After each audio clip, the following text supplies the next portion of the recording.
So, are witches' spells always in Latin? Not at all. Hollywood taught us to picture witches chanting in Latin, candles flickering, cloaks sweeping, smoke rising. And sure, Latin was used in many spells, but here's the twist. The real story of magic goes far beyond Latin. It's older, stranger, and a lot more diverse than you might think. Because spells, just like prayers, or even songs, have always been about rhythm, repetition, and intention. Different cultures simply used the words that carried the most sacred weight to them. Let's take a journey. In ancient Egypt, spells were written on papyrus and tomb walls. They weren't meant to summon fireballs, they were meant to guide the soul through the afterlife. Imagine a scribe writing words like, "O my heart, do not stand against me as a witness."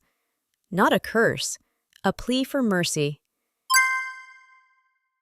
In ancient Greece, magicians etched words onto lead tablets, charms and curses, often buried with the dead. They'd write incantations to bind the heart of a lover, to inflame their soul with desire. For them, Greek wasn't just philosophy, it was a bridge to unseen forces. In the Middle East, Arabic itself carried power. During the Islamic Golden Age, some occultists experimented with Quranic verses mixed with talismans and strange diagrams.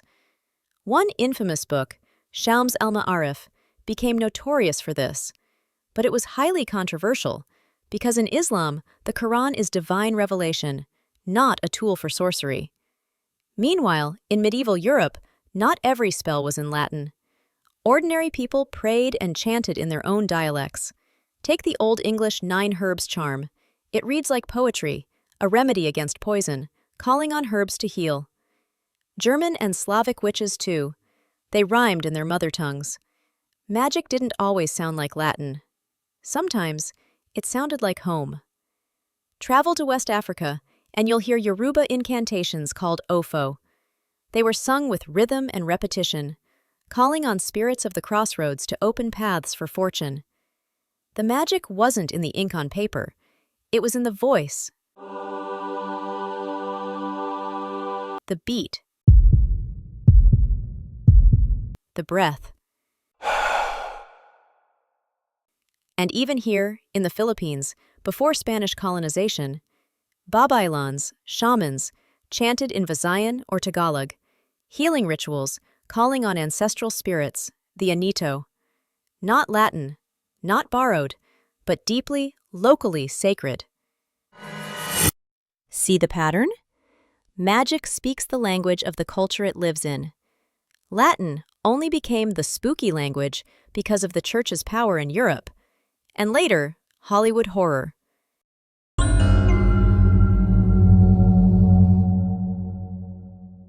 But in truth, spells have sounded like hieroglyphs, Greek chants, Arabic diagrams, Yoruba rhythms, Babayan songs, a symphony of human longing dressed in different tongues.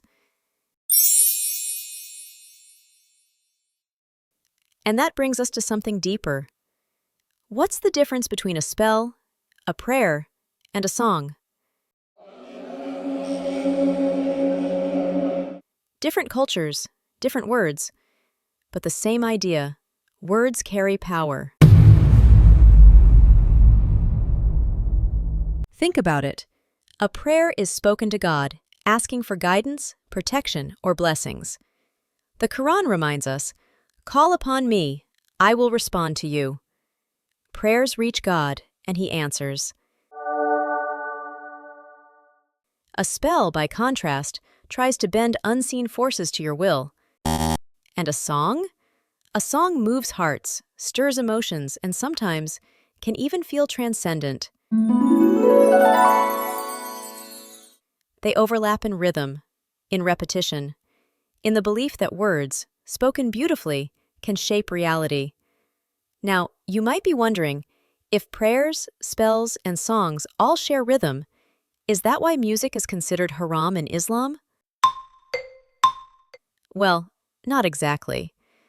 The Prophet Muhammad, peace be upon him, encouraged believers to recite the Quran beautifully. بسم الله الرحمن الرحيم. Because beauty moves hearts.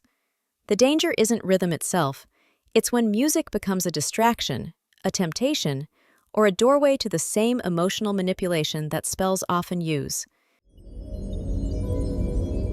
The Quran uplifts, but music can seduce.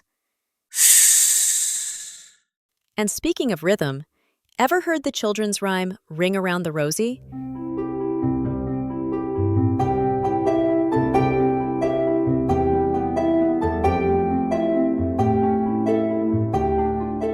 It sounds innocent, but many believe it traces back to the Black Plague. Ring around the rosy, the rash of disease.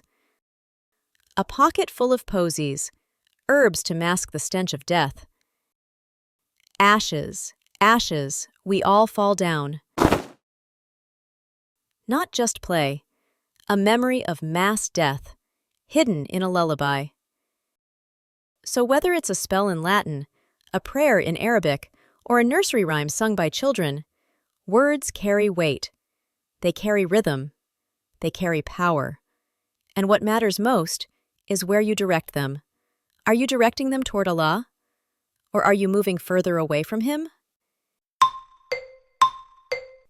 And maybe the real mystery isn't whether spells are in Latin, but why human beings across every culture have always believed that words themselves can touch the unseen.